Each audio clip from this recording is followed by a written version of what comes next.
The day my grandfather's lawyer called, I was standing in the parking lot of a Walgreens, trying to decide if I could afford the good kind of cold medicine or just the store brand. That should tell you everything about where I was in life.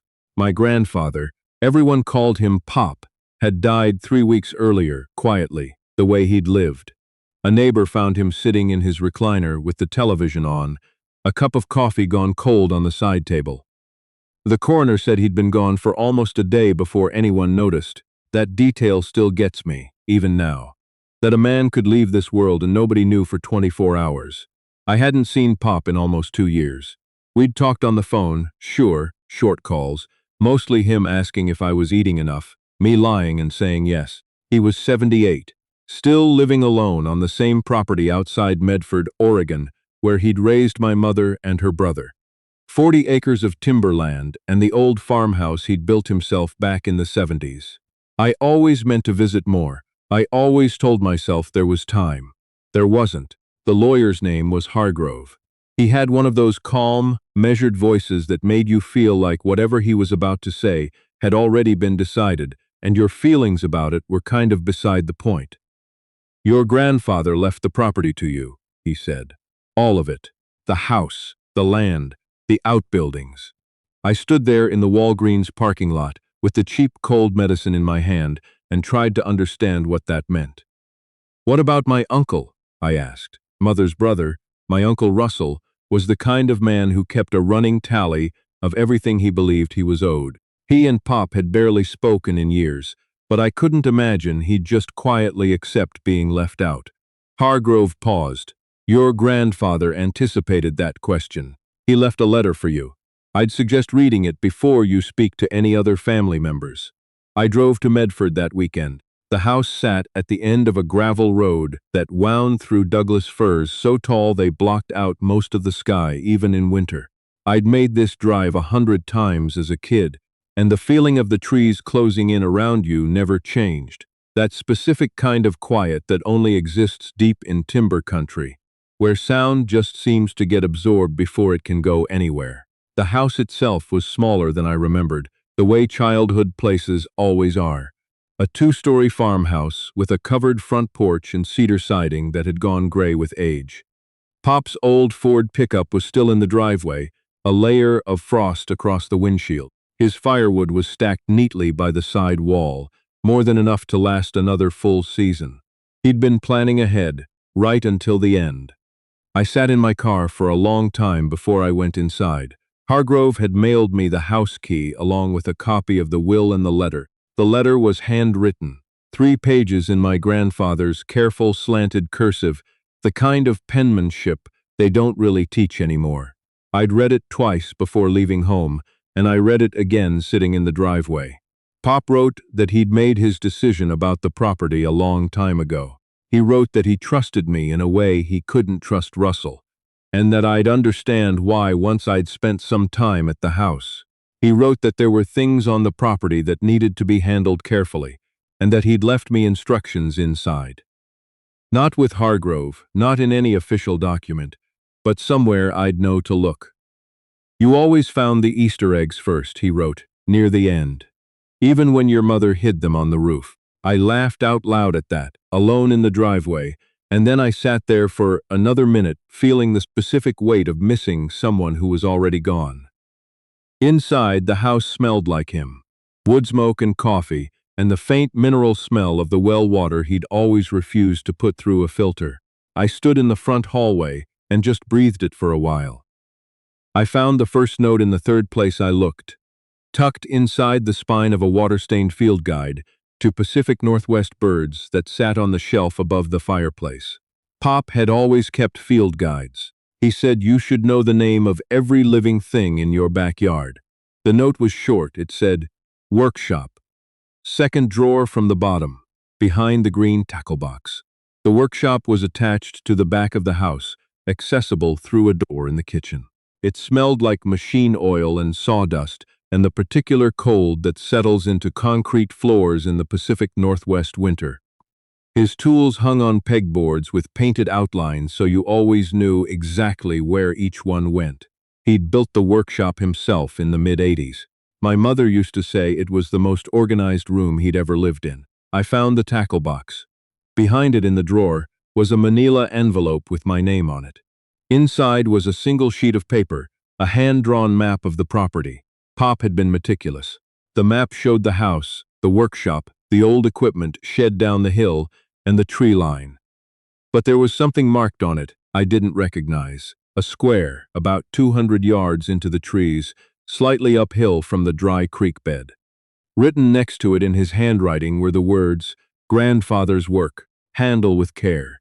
There was a second note beneath the map, folded once. It said, "Don't go alone the first time. Take someone you trust, and read everything before you touch anything." I called my friend Joel.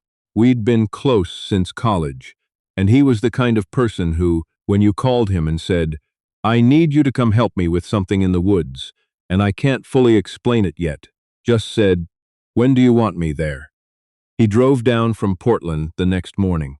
We went out to the tree line in the early afternoon, when the light was still coming in at a low angle through the firs, and the frost hadn't quite finished melting.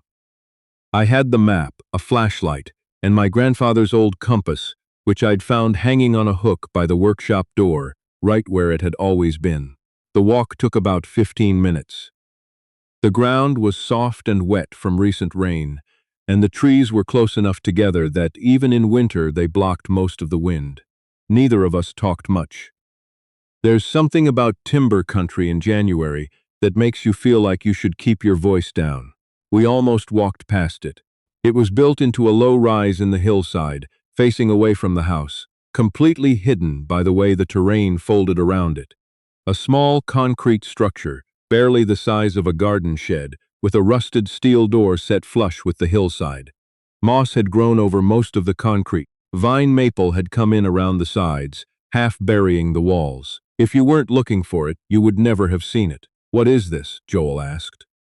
"I don't know yet," I said. There was a padlock on the door, a heavy Madako, the kind locksmiths will tell you is nearly impossible to pick. The key had been taped to the back of the map inside the manila envelope. I'd stared at it for a long time the night before, trying to decide if I wanted to know what it opened. The lock turned on the first try.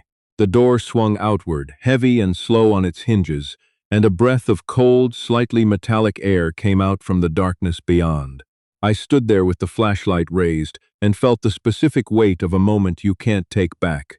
The kind where you understand, before you've seen anything, that your life is about to divide into before and after.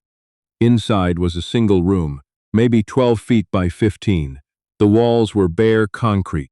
There was a wooden table along the back wall and a series of metal shelving units along both sides. The shelves were filled with cardboard banker's boxes, each one labeled in my grandfather's handwriting, each one sealed with packing tape. On the table was a notebook, the kind with the black marbled cover, and on top of the notebook was a third note. "If you're reading this," it said, "then I'm gone, and you're the first person in here since 1987. Sit down, read the notebook first, all of it, then you'll understand the boxes." Joel stayed by the door. I sat on a wooden stool that was tucked under the table and opened the notebook. It took me almost 2 hours to read it all the way through. My grandfather had been a bookkeeper, not an accountant, not a financial advisor, just a plain, careful bookkeeper who'd worked for a dozen different businesses around Southern Oregon from the late 60s through the mid-80s. He was good at numbers. He was even better at noticing when numbers didn't add up. In 1983, he'd started doing the books for a company called Cascadia Land Partners. On paper, Cascadia was a timber investment firm. In practice, and it took him almost 18 months to understand what he was actually looking at. It was a vehicle for laundering money from a network of people connected to a drug pipeline running up the Pacific coast. He'd figured it out by accident. A series of invoices that didn't match any work orders, payments to vendors that didn't seem to exist, a pattern of cash deposits at amounts just under the federal reporting threshold. He'd gone to the principal of the company with his concerns. The man had looked at him across a desk and told him that if he understood what was good for him, he'd finish out the quarter and quietly resign. My grandfather finished out the quarter. He also spent that time making copies of everything. He resigned in January of 1985. He never went to the police, not because he was afraid for himself, he wrote, but because he'd realized that one of the names connected to Cascadia was a name he recognized from the county sheriff's office, and he wasn't sure how far up it went or who he could trust, so he kept the copies. He built the concrete room, spent 2 years organizing everything into the banker's boxes, and then sealed it up. He told no one. Not my grandmother, who died in 1991. Not my mother. Not Russell. He carried it alone for almost 40 years, and the reason he left it to me. The reason he explained in careful, apologetic cursive in that notebook was that he'd been watching me my whole life and decided I was the one who would do the right thing with it.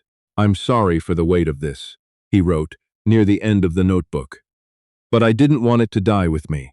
What they did was real, and the families they hurt were real, and somebody should have to answer for it eventually. I just ran out of time.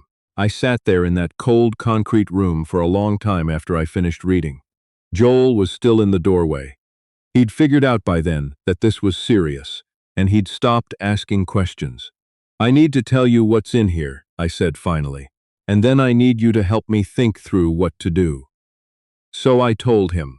What happened next was not quick, and it was not simple, and there were several days in there where I genuinely didn't know which way it was going to go. The first complication was my uncle. Russell had been calling since the day after the will was filed. At first, it was about the property. He thought he deserved a share, thought Pop had been coerced, thought there must be some mistake. When I didn't respond the way he wanted, his calls got sharper. He'd hired an attorney of his own, he said. He was prepared to contest. And then, about a week after I'd found the concrete room, he showed up. He drove out without calling first. I was at the house going through Pop's regular papers, the mundane stuff, insurance documents, utilities, the kind of paperwork death leaves behind, when I heard gravel crunch in the driveway and looked out to see his Silverado.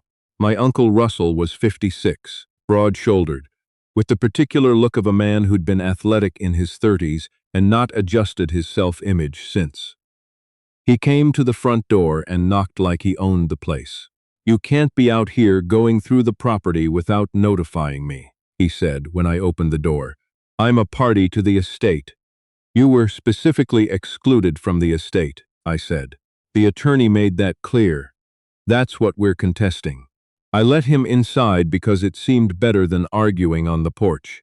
He walked through the front room with his hands in his pockets, looking at everything the way a buyer looks at a house, calculating value.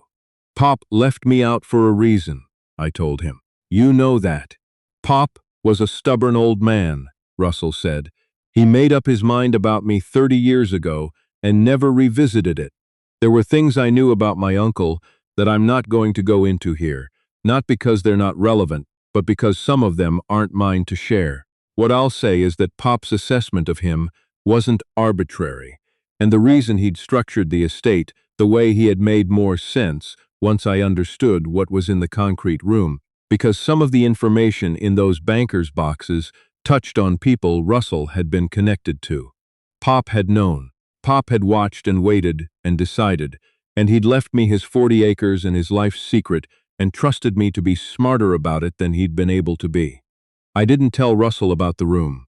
I told him to talk to Hargrove and to please not show up unannounced again. He left unhappy. He always left unhappy. The second complication was more serious. 3 days after Russell's visit, I came back out to the property to find that the workshop had been entered. Nothing was obviously taken, or nothing I could identify at first. But the drawer where Pop had kept the manila envelope had been pulled out and left on the workbench. Whoever had been there had been looking for something. I stood in the workshop with my heart going fast and thought about what my grandfather had written. "Don't tell anyone about this until you've decided what to do with it. Once it's out there, you can't take it back." That night, I moved the banker's boxes. Joel came back down, and we spent half a day loading everything into my truck, carefully, box by box, sealed and labeled exactly as Pop had left them. We drove them to a climate-controlled storage facility in Ashland and I paid for 6 months in cash. Then I spent a week doing nothing except reading. I read everything I could find about Cascadia Land Partners. The company had dissolved in 1989. But the paper trail didn't disappear entirely. There were references in county real estate records, some old business registration documents available through the Oregon Secretary of State's office, and a few mentions in archived issues of the local paper that a university library had scanned. One of the names that came up consistently was a man who, according to a 30-year-old article, had gone on to a fairly prominent career in Oregon real estate development. He wasn't hard to find. He was in his late 70s now, still active, still listed as a principal in 2 different LLCs. I thought about my grandfather, carrying this alone for 40 years. I thought about the families he'd written about in the notebook, the references he'd come across in the documents, to people who'd been hurt, to communities that had been used, to money that had flowed upward and left nothing behind. I thought about the weight of doing the right thing, when doing the right thing is complicated and expensive and doesn't come with any guarantees. Then I called a lawyer. Not Hargrove, a different one, a woman named Kellerman in Portland, who specialized in whistleblower cases and had a track record I could verify. I drove up to meet her in person, and I sat across her desk and I laid out everything I knew. She listened without interrupting for almost an hour. When I finished, she sat back and said, "You understand this is going to take time."